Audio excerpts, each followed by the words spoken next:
আসসালামু আলাইকুম। আশা করছি সবাই অনেক অনেক ভালো আছেন। আলহামদুলিল্লাহ আমিও ভালো আছি। আজ আমি আপনাদের সাথে আরেকটি নতুন গল্প নিয়ে চলে এলাম। আজকের গল্পটি হচ্ছে বাবা ও মেয়ের অসম্ভব সুন্দর একটি গল্প, বাবা মেয়ের ভালোবাসার গল্প। আশা করছি আমার আজকের গল্পটি আপনাদের অনেক ভালো লাগবে। আর হ্যাঁ, যদি আমার গল্পটি ভালো লেগে থাকে তাহলে অবশ্যই আমার গল্পটিতে একটি লাইক করবেন এবং যারা আমার চ্যানেলে নতুন এখনও সাবস্ক্রাইব করেননি তারা প্লিজ প্লিজ প্লিজ একটি সাবস্ক্রাইব করে ফেলবেন এবং পাশে থাকা বেল আইকনটি অবশ্যই ক্লিক করে দেবেন যেন পরবর্তী গল্পগুলো আপলোড দিতে দিতে আপনারা খুব সহজেই পেয়ে যেতে পারেন। তো বন্ধুরা, আমি বেশি দেরি না করে গল্পটি শুরু করতে যাচ্ছি। রাত অনেক গভীর, সবাই ঘুমে। বারান্দার লাইট জ্বালানো। হঠাৎ হাঁটার শব্দ শোনা যায়। কোনো একজন হাঁটছে নিশ্চয়ই। ভৌতিক আওয়াজ শুনতে কেমন যেন ভয় লাগে। মানুষ সাধারণত এভাবে হাঁটে না। শক্ত মাটিতে গরু হাঁটার মতো শব্দ, এমনভাবে পা ফেলে যেন বারান্দা মাপছে। মাঝে মাঝে থামে, শুরু করে আবার। লোকটার হাঁটা ভূত এবং মানুষের ক্যাটাগরিতে পড়ে না। ভূতের হাঁটা অনেক ভৌতিক, আর মানুষেরটা তো আরও স্বাভাবিক। শান্তভাবে হাঁটলেও পিছন থেকে ধাওয়া করে একটা অচেনা ভয়। আমি ভয়ে কাঁপতে থাকি, গলা শুকিয়ে খটোমটো। ঢুক গিলতে পারছি না। হাঁটুর উপর থেকে কাঁথাটা টেনে মাথা ঢেকে নেই। ডান কাঁধ হয়ে ঘুমোতে মন চায়। খাটের খটমট শব্দের ভয়ে কাঁধ হতেও পারছি না। এতক্ষণে তো ফোঁটা ফোঁটা শিশির বিন্দুর মতো কপালে ঘামও জমে গেছে। বুকটা ধড়ফড় করছে। লোকটা দরজায় কান পাতে, ভেতরে কিছু শুনতে চায়। আমি খুব আস্তে আস্তে শ্বাস ছাড়ি। অনুভব করলাম কাঁথা ধরে কেউ টানছে। হৃৎপিণ্ডে শুরু হয় হাতুড়ি পেটা। ডান হাত চেপে ধরি বুকে। কাঁপা যেন থামছেই না। ভয়ঙ্কর সব প্রশ্ন বরফের মতো বুকে জমাট বাঁধে। রুমে ঢুকলো কে? আমি কি দরজা খুলে ঘুমিয়েছিলাম? কেউ তো এলে শব্দ পেতাম। একবার ভাবি, কাঁথার ফাঁক দিয়ে দরজাটা দেখেই নেই। আমি কাজটা অনায়াসে করতে পারতাম, কিন্তু চোখ মেলে তাকাতে ইচ্ছে হচ্ছে না এই মুহূর্তে। কাঁথা টানা বন্ধ হয়। আসলে কাঁথা কেউই টানেনি, মনের ভুল ছিল। কাচের জানালা দিয়ে লোকটার কালো ছায়া দেখা যায়। এলোমেলো ঝাঁকড়া চুল, নীলাভ দাড়ি, খাড়া খাড়া শক্ত মোচ, ধূসর চেহারা। চোখ দুটো বিড়ালের মতো ঝলঝল উড়ে ওঠে। জানালায় পড়ছে লোকটার নিঃশ্বাসের ছাপ। শীতের কুয়াশা যেন লেপ্টে আছে কাছে। বুকের উঠা নামায় বোঝা যায় লোকটা শ্বাস ফেলছে খুব দ্রুত। হাত দিয়ে বাষ্পগুলো মুছে দেয়। আঙ্গুল তুলে হঠাৎ আমার দিকে কি যেন ইশারা করে।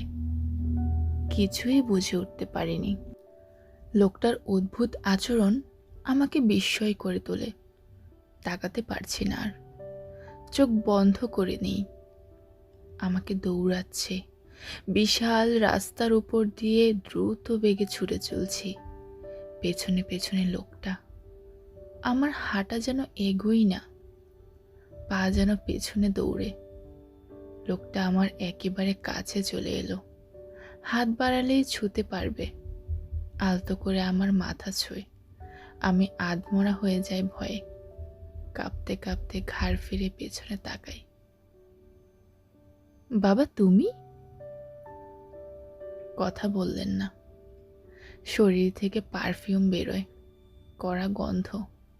বাবা বেঁচে থাকতে এরকম তীব্র গন্ধযুক্ত পারফিউম ব্যবহার করতেন। চেহারাটা অনেক বদলে গেছে। সেলাই ছাড়া কুর্তি পরে এলেন।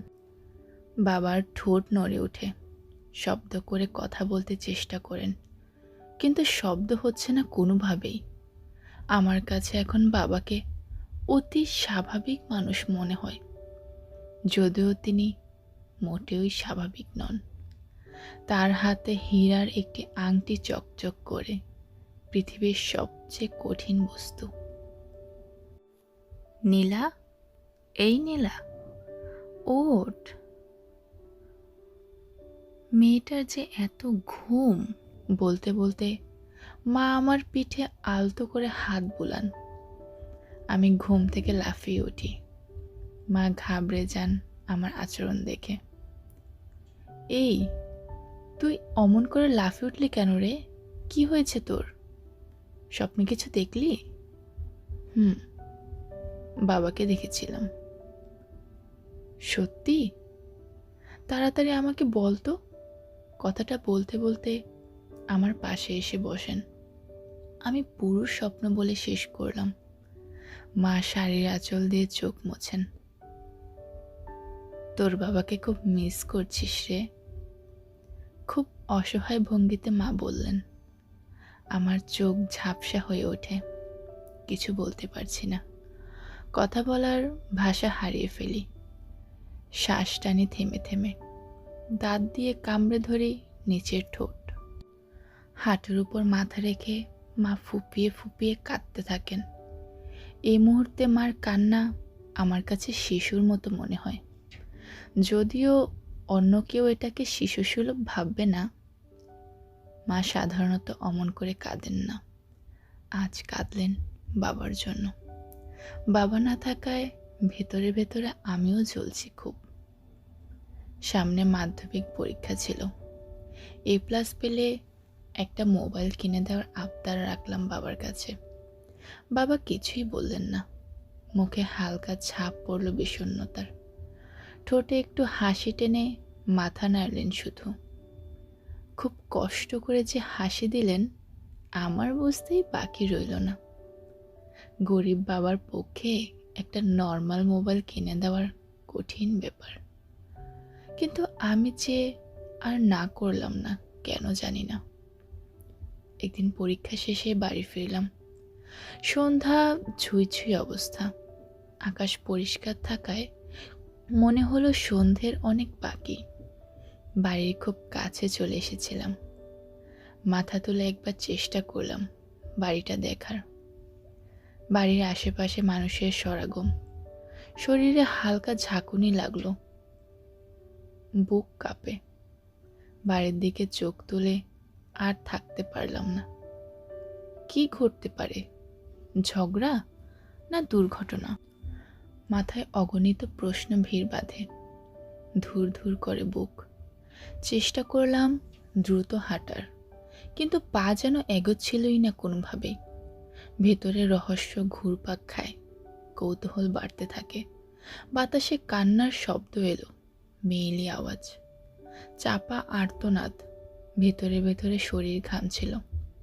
কোনো রকম বাড়ির কাছে চলে এলাম।